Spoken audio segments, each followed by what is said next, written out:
Venkatesh advanced pain clinic నొప్పి మాయం surgery దూరం ఫర్ అపాయింట్మెంట్స్ 9155515563. హాయ్ హాయ్ అండి, నమస్తే. ఎలా ఉన్నావు? బాగున్నాను, మీరు ఎలా బాగున్నాను, నేను బాగున్నాను రాజేష్.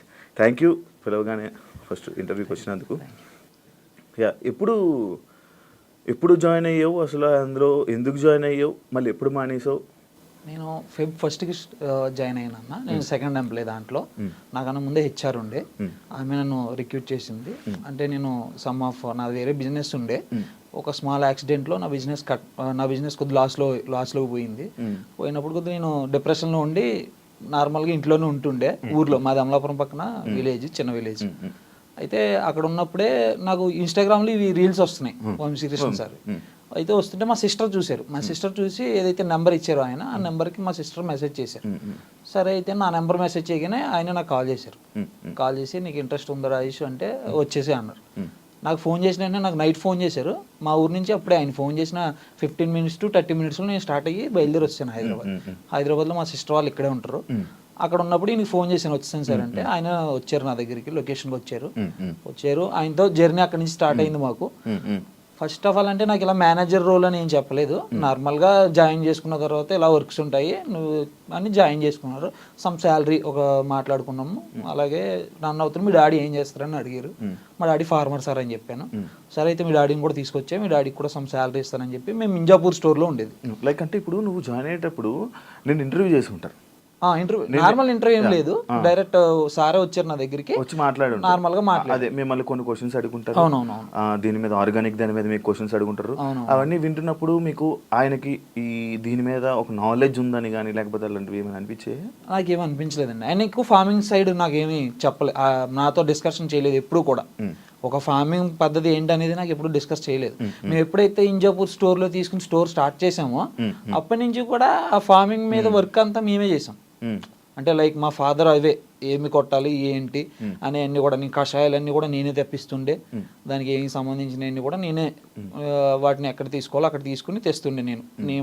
నీమ్ ఆయిల్ కానీ కషాయాలు, వేరే కషాయాలు ఏమన్నా సరే నేనే తెప్పిస్తుండే. ఆర్గానిక్ కషాయాలన్నీ కూడా మనకి మా ఆకుల ద్వారా తయారు చేసినవే, అవేమి దాంట్లో ఎటువంటి మెడిసిన్స్ కలవు. అప్పుడు నాకు తెలిసినప్పుడు ఏమైందంటే కషాయాల పేర్లు కూడా తెలియదు ఈయనకి. నేను అప్పుడు గమనించింది కషాయాల పేర్లు కూడా తెలియదు. అగ్నాస్త్రం అంటే ఏంటో తెలియదు, బ్రహ్మాస్త్రం అంటే ఏంటో తెలియదు. మాక్సిమం నాకు తెలియదు వాటి గురించి, కానీ వాటి పేర్లు అయితే తెలుసు నాకు. దేనికి వాడతారనేది కొద్ది నాలెడ్జ్ ఉంది. మా డాడీ ద్వారా నేర్చుకున్నాను, తెలుస్తుంది. ఆయనకైతే నాకు తెలిసిన, ఆయన గమనించిన విధానంలో నాకు అసలు ఆయనకి వెజిటేబుల్స్ ఎన్ని రోజులకి వస్తాయి, అసలు ఎన్ని రోజులకి అవి మనకి హార్వెస్టింగ్ అవుతాయి, అసలు ఏ విత్తనం ఎలా వేయాలి, అసలు ఏ విత్తనానికి ఏ పేరు ఉంటుంది, అందులో దేశీ ఏది లేదంటే మన హైబ్రిడ్ ఏది అని తెలుసుకోవడానికి కూడా ఆయనకి చాలా టైం పట్టింది నేను గమనించిన టైంలో.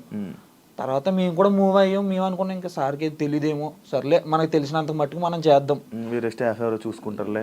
మళ్ళీ స్టాఫ్ ఎవరో లేరు, ఇంక మేమే ఫస్ట్ స్టార్టింగ్ లో అలా రన్ అవుతున్నాయి మేమైతే ఫస్ట్ లో. తర్వాత గచ్చిబౌలి స్టోర్ తీసుకున్నారో దానికి మొత్తం అంతా డిజైన్ కానీ, నాది ఇంటీరియర్ బిజినెస్ అని చెప్పాను కదా మీకు, ఆ ఎక్స్పీరియన్స్ ఉండటం వల్ల మొత్తం అంతా కూడా నేనే చేయించాను వర్క్ అంతా కూడా.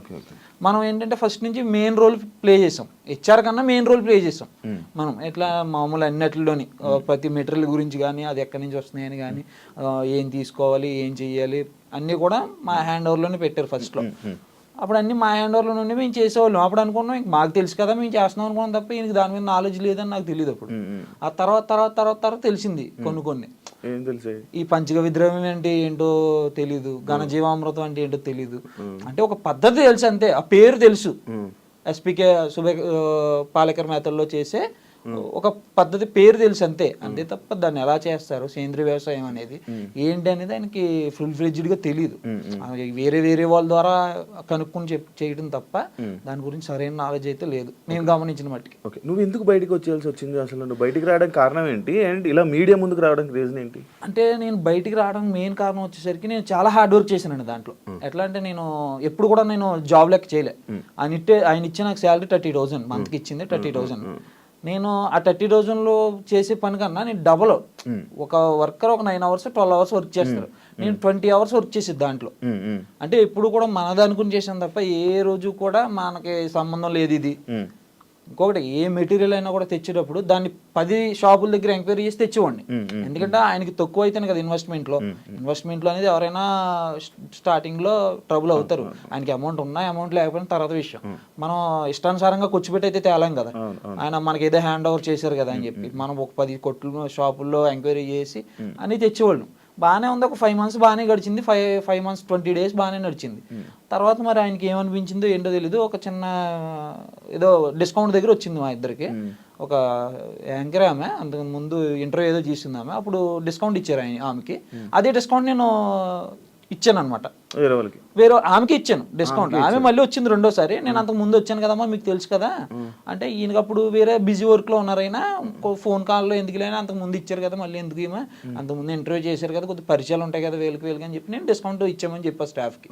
ఏమైందంటే ఎక్కడైనా సరే ప్రతి వాళ్ళు స్టాఫ్ నాకే ఫోన్ చేస్తారు, ఆయనకి ఎవరు చేసేది కాదు. ప్రతి దానికి నాకే అన్న ఇది లేదు, అన్న అది పోయింది, సిస్టమ్ పని చేయట్లేదు, వైఫై రావట్లేదు, బిల్లింగ్ సిస్టమ్ పని చేయట్లేదు, ఏది ఉన్నా సరే అన్నీ నేనే చూసుకున్నాను. కాబట్టి నాకు వాళ్ళు ఫోన్ చేశారు, సరే ఇచ్చేమని చెప్పాను. అవి ఇచ్చేమన్న తర్వాత ఆ రోజు బాగానే ఉంది. తర్వాత రోజు నాకు ఒక డిస్కషన్ నడిచింది అనమాట ఆయనకి నాకు, ఒక 3 hours. ఇలా నువ్వు నాకు కోపం రాదనుకుంటున్నావు, అందరి మీద కోపం వస్తుంది. ఆయన ఇప్పుడు కూడా నాతో కోపంగా మాట్లాడలేదు, నేనే ఎప్పుడు ఆయనతో కోపంగా మాట్లాడలేదు.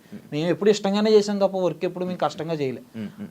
అప్పుడు ఎప్పుడైతే నాకు ఈ డిస్కౌంట్ ఇచ్చిన తర్వాత రోజు నుంచి కొన్ని మాటలు అవి నా మీద, నేను కొన్ని ఇక్కడ నువ్వు అంటే మనకి ఇంజాపూర్ స్టోర్ అనేది చాలా లోపలికి ఉంటుంది, అక్కడ కొద్దిగా భోజనం అవి పెట్టాం స్టాఫ్కి.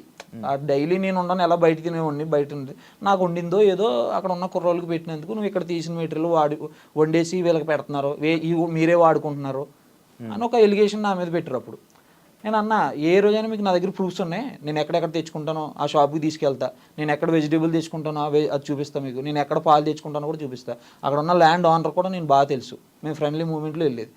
అంత చేసిన ఇంత కష్టపడ్డా వాడికి ఈయన ఇచ్చిన బిరుదు ఇదా? నేను అనేది నాకు బాధ ఏం కాదండి దాంట్లో. తర్వాత కూడా నేను ఏమీ బయటికి రాలే. ఒకవేళ నీతో కానీ వంశీ కానీ మంచిగా ఉండుంటే, నీతో మంచిగా ఉండి నువ్వు ఇలా కంటిన్యూ చేస్తుంటే నువ్వు ఆయనకి సపోర్ట్ చేసుకుని బయటికి రాకపోదు కదా? బయటికి రాపోతుంది కదండి. నువ్వు చెప్పవు కదా, అంటే ఎందుకు ఇది ఒరిజినల్ ఆర్గానిక్ కాదు కదా, ఇలా మోసం జరుగుతుంది కదా, బయటకు అప్పుడే రావాలని ఎందుకు అనిపించలేదు? అప్పుడంటే నేను ఏం చేశానంటే సార్, అప్పుడు ఎక్కువగా ఏవైతే ఆర్గానిక్ వెజిటేబుల్స్ ఆయన ఉండేవో ఆయన దగ్గర ఎక్కువ తీసుకునే ఉంటాను నేను. ఆర్డర్ నేనే చేసేది, బయట నుంచి స్టోర్ నుంచి వచ్చి ప్రతి ప్రోడక్ట్ కూడా నేనే ఆర్డర్ చేసేది అక్కడ ఉన్నంతసేపు. అప్పుడు ఎక్కువ నేను ఏం చేశానంటే, ఒక ఐఫార్మ్స్ రంగప్రసాద్ గారు అని ఉంటారు, ఆయన నిజంగా ఆర్గానిక్ ఫార్మింగే చేస్తారు. ఆయనే సొంతగా చూసుకుంటారు, ఆయన అన్ని సొంతంగా ప్రిపేర్ చేసుకుంటారు. ఆయన దగ్గర నుంచి ఎక్కువ తెచ్చుకుని ఎవరైతే బయట కంపెనీలు ఎక్కువ తెస్తున్నారో వాటిని తగ్గించేవాళ్ళు. అప్పుడు నేను ఉన్నప్పుడు జస్ట్ ఒక 10 days ముందే ఈ డిస్కషన్ ఎప్పుడు జరిగిందంటే, గచ్చిబౌలి స్టోర్ అయిపోయింది సెటప్ మొత్తం, సెటప్ అయిపోయింది, ఇంక ఈడ అవసరం లేదనుకున్నాడేమో మరి నాకు తెలిసి, ఏదోటి చెయ్యాలి ఇన్ని. అప్పుడు చెప్పి నేను ఒక 14 మంది ఫార్మర్స్ ఉన్నారు నా దగ్గర అండి, వాళ్ళందరికీ వెళ్ళి నేను చూసి వస్తాను వాళ్ళు ఎలా ఫార్మింగ్ చేస్తున్నారో, వాళ్ళ దగ్గర నుంచి తెద్దాం సార్ మనం. కస్టమర్ కూడా డైలీ పెట్టమంటున్నారు, బుధవారం శనివారం కాకుండా డైలీ పెడదాం, మన కస్టమర్ సపోర్ట్ ఉంది మనకి, మంచిగా చేద్దాం సార్ అంటే ఆయన దాన్ని నెగ్లెక్ట్ చేశారు. నేను ఎక్కువ ఫార్మర్స్తో ఇంటరాక్ట్ అవుతున్నాను అప్పుడే, ఆ టైంలోనే ఫార్మర్స్తో ఎక్కువ ఇంటరాక్ట్ అవుతున్నారు అందరితో మాట్లాడటం కానీ, వాళ్ళ దగ్గర ఏమున్నాయి, మెహదీపట్నంలో గోపాల్ గారు అని, ఇలా సంగారెడ్డిలో ఒక 2 farmers అని, వాళ్ళందరితో మాట్లాడుతున్నాను. కరెక్ట్గా ఆ టైంలోనే ఇది జరిగింది మాకు. మరి అనుకున్నాడో లేదో తెలియదు కానీ ఆయన అదైతే ఎలిగేషన్ నా మీద పెట్టారు. పెట్టిన తర్వాత కూడా నేను ఏం మాట్లాడలేదు అప్పుడు కూడా, సరే సార్ అన్నాను. తర్వాత రోజు నేను డైలీ గచ్చిబౌలి స్టోర్కి వెళ్ళేది, డైలీ నైట్ 11 o'clockకి వెళ్ళి అక్కడ స్టోర్ క్లోజ్ చేసుకుని అకౌంట్స్ చూసుకుని డైలీ వచ్చి మళ్ళీ 1-2 అవ్వదు నాకు మొత్తం అన్ని చూసుకుని నేను మళ్ళీ పడుకునేసరికి. ఆ రోజు ఒక రోజు వచ్చి, నువ్వు గచ్చిబౌలి స్టోర్కి వెళ్ళిన అవసరం లేదు, నువ్వు డైలీ పొద్దున్న ఇక్కడ 6 గంటల నుంచి సాయంత్రం 7 గంటల దాకా నువ్వే ఉండాలి ఇక్కడ స్టోర్లో. ముందు ఇవన్నీ నాకు హ్యాండ్ ఓవర్ చేసి ఒకసారి నువ్వు స్టోర్లోనే ఉండాలి, మళ్ళీ నువ్వు టైమింగ్స్ పెట్టాలి, ఇన్ టైం పెట్టాలి, అవుట్ టైం పెట్టాలి అని చెప్పి, ఇంకా నువ్వు అవి వాడుకుంటున్నావు ఇవి వాడేసుకుంటున్నావు, నాకు అన్నీ నాకు క్లారిటీగా కావాలి అని చెప్పి నేను ఏమో వాడుకోలేనప్పుడు నాకు పడాల్సిన పని ఏముందండి. మా మమ్మీ గారు దానికి ఒప్పుకోలేదు. మా మమ్మీ గారు కూడా అక్కడే ఉండేది అనమాట, మేమిద్దరం మమ్మీ డాడీ నేను ఉండేవాళ్ళు ముగ్గురు. మా మమ్మీ గారు దానికి ఒప్పుకోలేదు అసలు. ఆ మాట అన్న తర్వాత నాకు ఇక్కడ 5 నిమిషాలు ఉన్నాను నేను, అసలు అంత తీసుకోలేదు. ఏదో జీవితం బాగోలేక ఇంత లోపలికి వచ్చి మనం ఉన్నాం, అంత మనం పడాల్సిన పని లేదు ఇక్కడ, కాబట్టి ఇంకో దుక్కు చేసుకుని బతుకుదాం, కూలి పని చేసుకుని బతుకుదాం కావాలితే ఇక్కడ ఆ మాట అన్న తర్వాత ఇక్కడ ఉండటం కూడా వేస్ట్. మనం ఉన్నా సరే అనుమానం వాళ్ళకి ఇంకొకసారి అనుమానం వచ్చిన తర్వాత అనుమానం పెనుబోతం లాంటిది అది అసలు, మనం ఇక్కడ ఉండొద్దు అసలు అని మా మమ్మీ గారు చాలా గొడవ పెట్టారు. ఓకే, అంటే లైక్ నువ్వు మీడియా ముందుకి ఎందుకు వచ్చావు, మీడియా ముందు అంటే ఎలా రావాల్సి వచ్చింది? మీడియా ముందుకంటే నేను రాకూడదని అనుకున్నా. ఫస్ట్ 1 month నేను అసలు బయటికే రాలేదు, నేను ఇంట్లోనే ఉన్నా 1 month. ఆయన ఆగస్ట్ 1st వచ్చాను బయటికి. తర్వాత నేను చిన్న చిన్న బిజినెస్, నా బిజినెస్లో ఏవో అడుగులు వేసుకుంటున్నా. ఆ టైంలో 1 month అయిపోయిన తర్వాత ఇలా ఒక్కసారిగా బ్రాండ్ అంబాసిడర్ వెళ్ళిపోయి ఇంకొక అమ్మాయి రావడం. ఇదేమవుతుందంటే ఈ న్యాచురల్ ఫార్మింగ్ లో కస్టమర్స్ అందరూ నాకు ఫోన్ చేస్తున్నారు అనమాట. అమ్మాయిలు ఎందుకు వెళ్ళిపోతున్నారు ఇలాగా, నాకు తెలియదని నేను చూడలేదు. ముందు అమ్మాయి ఎందుకు వెళ్ళిపోయిందో నాకు ఎవరో ఫోన్ చేసేదాకా తెలీదు. ఆమె వెళ్ళిపోయిందంట, తర్వాత నీకు తెలీదు అని అడిగారు. నాకు తెలియదు సార్ అన్న. తర్వాత మళ్ళీ ఇంకొకరు వచ్చారు, మళ్ళీ ఫోన్ చేశారు. నా కస్టమర్స్ నా దగ్గర ఒక 180 మంది ఉంటారు కాంటాక్ట్స్, నా నెంబర్స్ వాళ్ళ దగ్గర ఉన్నాయి. వాళ్ళందరూ ఫోన్ చేసి అడిగారు అనమాట. అంటే ఆ న్యాచురల్ ఫార్మింగ్ ని మీరు ఎలా బూత్ ఫార్మ్ కింద చేస్తున్నారా నాకు అర్థం కాదు. అంటే న్యాచురల్ ఫార్మింగ్ అంటే అమ్మాయి ఉండాలా, లేకపోతే మీరు చేయలేరా, మనుషులు చేయలేరా, ఎవరు అమ్మాయిలతో అవసరం ఏంటి? అదే నేననేది. ఇప్పుడు లేబర్ పని చేయాలంటే మనం ఫామ్ లో దిగి చెయ్యాలంటే మగోడు చేయగలుగుతాడు, ఎంతైనా పొద్దు నుంచి సాయంత్రం వరకు చేయగలుగుతాడు. ఆయనతో పాటు ఇంకొక అబ్బాయిని పెట్టుకుని ఆయన 30 ఎకరాలు తీసుకుని 30 ఎకరాలు ఆయనే చూసుకుంటూ ఆయనే చేసుకోవచ్చు కదా. అమ్మాయిలు ఏం చేస్తుంటారు నార్మల్ అంటే ఆయన ఏంటంటే ప్రమోషన్స్ కోసం, బిజినెస్ ని ప్రమోట్ చేయడం కోసం పక్కన లేడీస్ ని చూపించుకుంటారు ఆయన. అదే ఆయన మెయిన్ కాన్సెప్ట్. ఇది మీరు అదే అమ్మాయిల్ని ఇలా అమ్మాయిలతో ఉంటారు, అమ్మాయిలకు లైక్ ఎలా అంటే అమ్మాయిలు వాడుకుంటుంటారు అలా అని చెప్పి ఒక స్టేట్మెంట్ అనేది నేను విన్నా నార్మల్ బయట. ఓకే, నాకైతే తెలిసిన వాటికైతే మాత్రం ఈయన అమ్మాయిలతో ఎక్కువ మూవ్ అవుతారండి. ఎక్కువ ఏంటంటే బిజినెస్ మీద కాన్సన్ట్రేషన్ అని పెట్టేసి ఉంటే ఇలా మేము బయటికి రావాల్సిన పని లేదు, మేము బయటికి రావాల్సిన పని లేదు. అప్పుడు అందరి దృష్టిలో ఏమైపోయిందంటే ఇది న్యాచురల్ ఫార్మింగ్ అంటే బూత్ కింద అయిపోయింది అనమాట అంతా. జనాలు అంటే ఏది చెప్తారులే సొలుకూరులు అన్నట్టే ఉన్నారు. ఇప్పుడు నార్మల్గా మీకు నిజంగా చెప్తున్నాను, ఒకసారి మీరే ఎవరైనా అడగండి కింద కామెంట్ చేయండి అని, ఆర్గానిక్ ఫార్మింగ్ లేదు, బొంగు లేదు అంటారు. హైదరాబాద్ మీరు చూడండి, అసలు ఆయన ప్రీవియస్ వీడియోస్లో కూడా చూడండి కామెంట్స్లో ఆర్గానిక్ ఫామ్ లేదు, బొంగు లేదు అని అడుగుతారు ఎవరైనా. నిజంగా చేసే వాళ్ళు ఉన్నారు ఆల్రెడీ, వాళ్ళకు ఉన్న పేరు కూడా పోతుంది దీనివల్ల. ఇప్పుడు ఒరిజినల్ గా కష్టపడే ఫార్మర్స్ ఉన్నారు చాలా మంది, ఒరిజినల్ గా నేను హోమ్ మేడ్ ప్రొడక్ట్స్ చేసే వాళ్ళు ఉన్నారు. వాళ్ళు కష్టంతో చేసింది ఇక్కడ ఇలాంటి వాళ్ళ వల్ల సింపుల్ గా వాళ్ళని కూడా నమ్మట్లేదు, వీళ్ళు ఒరిజినాలిటీగా చేసే వాళ్ళు కూడా నమ్మట్లేదు. వీళ్ళు అమ్మాయిలతో తిరుగుతారు, వీళ్ళకి ఫార్మింగ్ గురించి ఏం తెలిసి వీళ్ళకి అంటారు. ఇప్పుడు ఇవి అంటే తెస్తున్నారు కదా, వెజిటేబుల్స్ కానీ ఇవి తేనె కానీ లేకపోతే ఇవన్నీ ఆర్గానిక్ అంటే అది ఆర్గానిక్ అని సర్టిఫై చేయలేము మనం. ఎలా అంటారంటే ఆ ఏదైతే వీళ్ళు తెస్తున్నారో అవి కంపెనీస్ నుంచి తీసుకొచ్చిన కంపెనీ. ఇప్పుడు నేను ఇక్కడ కాదు ఎక్కడైనా చెప్పేది ఇదే, ఆ కంపెనీలో ఏముంటది అనేది మనకు తెలియదు. మరి అదే అంటున్నాను, ఇప్పుడు ఆర్గానిక్ మీద ఐడియా ఉన్న వాళ్ళకి అది ఏంటో అనేది మనకు ఐడియా వచ్చేస్తుంది. అవును, లైక్ ఉంటది కదా, ఇది ఆర్గానిక్, ఇది హైబ్రిడ్, ఇది దేశీ, ఇది విదేశీ, లైక్ అదే అంటారు కదా, ఇది కొంచెం ఐడియా ఉంటది కదా. అలా మీకు గానీ లేకపోతే తెచ్చే వాళ్ళ వంశీకి గానీ వీళ్ళకి గానీ ఎవరికి ఐడియా లేదా? అంటే మాకు ఐడియా ఉంది. మేము అప్పుడులోనే మేము వచ్చినప్పుడు కొన్ని ప్రొడక్ట్స్ డిఫెక్టివ్ ప్రొడక్ట్స్ వచ్చినప్పుడు కూడా చెప్పేది, ఇవైతే ఒరిజినల్ కాదండి, నాకు డౌట్ గానే ఉందని కూడా ఆయనకి ఇంటిమేట్ చేశా చాలా సార్లు. అప్పుడు వాళ్ళు కాదండి, కస్టమర్స్ కూడా చాలాసార్లు అన్నారు మా ఎదురుగానే. చాలా మంది ఫోన్లు చేసి మీరు చేసిన కొత్త తోటకూర ఇంత పొడిగా ఎదగదని ఒకళ్ళు, వంకాయ ఇంత పెద్దగా రావని ఒకళ్ళు. అలా కొంతమందికి వాళ్ళకి డౌట్స్ ఉంటాయి. అంటే కొంతమంది చాలా మంది స్టడీ చేసిన వాళ్ళు ఉంటారు నేచురల్ ఫార్మింగ్ గురించి.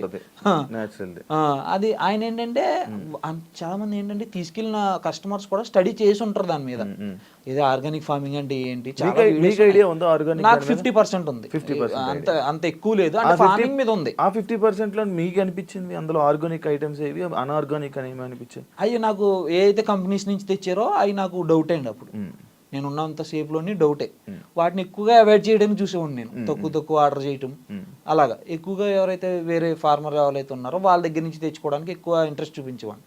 మాక్సిమం ఫార్మర్స్తో ఎక్కువ ఇంటరాక్ట్ అయ్యేవాడిని, ఎందుకంటే ఫార్మర్స్ దగ్గర నుంచి తీసుకుంటే ప్రోడక్ట్కి ఒక వాల్యూ ఉంటుంది, వాళ్ళకి కూడా కొద్దిగా సపోర్ట్ ఇచ్చినట్టు ఉంటుంది మనకు. ఫార్మర్స్ నుంచి ఏమేమి ఐటమ్స్ తీసుకుంటున్నారు మీరు? కొన్ని అవి కూడా 25%, 30% వస్తాయి. అంటే మిగతా 70, 75, 80% మొత్తం అంతే వేస్ట్. అది ఆర్గానిక్ కాదు. అంటే కాదని చెప్పలేం, అక్కడ ఏమొస్తున్నాయో తెలియదు కదండి. కంపెనీలో ఏం జరుగుతుంది అనేది లోపల జరిగేది మనకి ఏం తెలియదు. కానీ ఇది వంశీ ఆర్గానిక్స్ అనేది ఫేక్. అంతే ఇంకంతే అనుకోవాలి, అది ఫేక్. మరి ఇప్పుడు మధ్యలో వీళ్ళు టూర్లు వెళ్తున్నారు కదా, టూర్లు వెళ్ళడము, అక్కడ వీడియోస్ చేయడము, అవన్నీ దేనికి వెళ్తున్నారు? మరి అక్కడి నుంచి ఏం తేయడానికి వెళ్తున్నారు? వాళ్ళు ఎంజాయ్ చేయడానికి వెళ్తున్నారా లేకపోతే ఏమైనా తేయడానికి వెళ్తున్నారా? అంటే వాళ్ళు వెళ్ళేది ఒక ప్రోడక్ట్ ని చూపిద్దామని వెళ్తారు అక్కడ వరకు. ఒక ప్రోడక్ట్ని చూపించడానికి ఒక పసుపు కొమ్ము నాకు చూపించడానికి అంత దూరాలు వెళ్ళడం అవసరం లేదు. మన పొలంలోనే మనం వేసుకుని మనం అదే చూపించవచ్చు. మన పొలంలో పండించుకున్నది. తెలంగాణలో కూడా చాలా మంది ఉన్నారు, ఆంధ్రాలో కూడా ఉన్నాయి. ఎక్కడెక్కడో ఊటీల దాకా బూటీల దాకా అన్నీ పోనవసరం లేదు. మన ఆంధ్రాలోని తెలంగాణలోని 2 తెలుగు రాష్ట్రాల్లోని ఫార్మర్స్ ఉన్నారు, వాళ్ళు పండిస్తున్నారు. వాళ్ళ దగ్గర మనం వెళ్ళి చూసుకుని తెచ్చుకోవచ్చు. లేదు నీకు ఓపిక ఉంది అనుకుంటే నువ్వే ఇంకా నిజంగా చెప్పుకోవాలనుకుంటే నువ్వు పండించు, అంతేగాని వేరే కంపెనీ మీద డిపెండ్ అవడం ఎందుకు? సో నువ్వు పండించలేవు, 50% పండించగలుగుతున్నావు నువ్వు, కనుక 50% ఫార్మర్ దగ్గర నుంచి తెచ్చుకోవచ్చు కదా. ఇప్పుడు ఫార్మర్స్ ఎంతమంది ట్రైబర్ అక్కడ మన వైజాగ్ దగ్గర ఉంటారు, ట్రైబర్స్ వాళ్ళ దగ్గర చాలా ఉంటాయి. రీసెంట్ గా నాకు ఈ వీడియో చూసిన తర్వాత కూడా ఒక 2-3 ఫోన్ చేశారు అనమాట. వాళ్ళకి ఎలా చేసుకోవాలో తెలియట్లేదు, వాళ్ళకి మార్కెటింగ్ తెలియదు, వాళ్ళకి పండించేస్తున్నారు వాళ్ళు. మినుములని పెసలని చాలా ఉన్నాయి వాళ్ళ దగ్గర.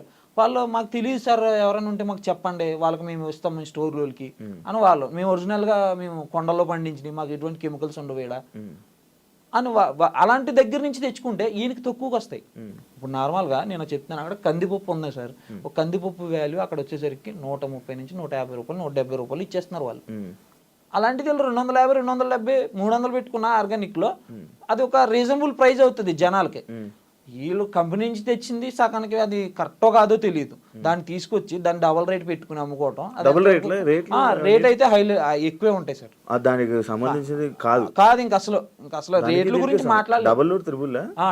డబల్ త్రిబుల్ కూడా ఉంటాయి కొన్ని. అవునా? సంబంధం లేని రేట్లు, అన్నిటికన్నా తక్కువ రేట్లు అని చెప్తారు. చాలా తక్కువగా వస్తుంది, మంచిగా ఉంటుంది మా దగ్గర ప్రొడక్ట్స్. గూగుల్ రివ్యూస్ చూడండి ఒకసారి, మీరు మ్యాప్స్ ఓపెన్ చేసి గూగుల్ రివ్యూస్ చూడండి.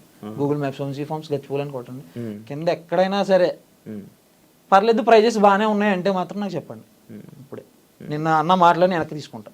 ఓకే, కాదు మరి మీరు చెప్పలేదు ఆయనకి ఎందుకన్నా ఇంత రేట్లు వేసి పంపుతారు? నేను ఒక్క నిమిషం ఆలోచించండి. నేను బిల్డింగ్ సిస్టమ్ ఏదైతే ఉందో సాఫ్ట్వేర్ అంతా కూడా నాకు తెలిసిన అతని ద్వారా పెట్టించా. నేను ఉన్నప్పుడు ఏ ప్రైజ్లు ఉన్నాయి, నేను వచ్చేసిన తర్వాత ఏ ప్రైజ్లు ఉన్నాయి చూడండి ఒకసారి. అసలు మీరు వచ్చేసాక పెరిగాయి? నేను వచ్చేసిన వెంటనే పెరిగిపోయినాయి. నేను ఏ రోజు అయితే ఆయనకి జూలై 20 చెప్పాను, నేను ఆగస్ట్ 1కి వెళ్ళిపోతాను. నేను ఆగస్ట్ 25కి జూలై 25కి సాఫ్ట్వేర్ అంతా హ్యాండ్ ఓవర్ చేసాను వాళ్ళకి. ఎవరైతే వాళ్ళ ఎంప్లాయీస్ ఉన్నారో వాళ్ళకి చెప్పి వాళ్ళ మమ్మీగా అయ్యి చెప్పి రేపించేసాను. అవన్నీ డబల్ అప్పుడే మార్చుకున్నారు. అప్పుడు దాకా నేను ఉన్నంతసేపు కేజీ ఒక ఆకుకూర 120 రూపాయలు ఉండేది, ఈరోజు 180 రూపాయలు. నేను వచ్చిన తర్వాతే రేట్లు మారినాయి. నేను ఉన్నంతసేపు ప్రైజుల డిస్కషన్ అంతా కూడా నా దగ్గర జరిగింది, నేనే పెట్టేసాను ప్రైజులు అన్నీ కూడా. ఆయన ఎప్పుడు కూడా ప్రైజుల దగ్గర ఇన్వాల్వ్ అవ్వలే. చెప్పేవారు అయితే ఏ ప్రైజ్ ఎంత ఉంది దానికి ఇంత పర్సెంటేజ్ కొట్టేసి అని చెప్పేశారు. నేను ఏ రోజైతే నేను బయటకు వచ్చేసిన నేను ఉన్నప్పుడే వాళ్ళు మారుస్తున్నారు, కొన్ని మార్చారు, అన్ని మార్చలేదు. ఆగస్ట్ 1 నుంచి మారినాయి ఇవన్నీ. నువ్వు వెళ్ళిపోతున్నాను అంటే ఏమనలేదు, ఓకే రాజేష్ వెళ్ళిపో అన్నారు. ఆయన ఇంటెన్షన్ ఆల్రెడీ అదే, వెళ్ళిపోవడానికి ఇవన్నీ చేశారు.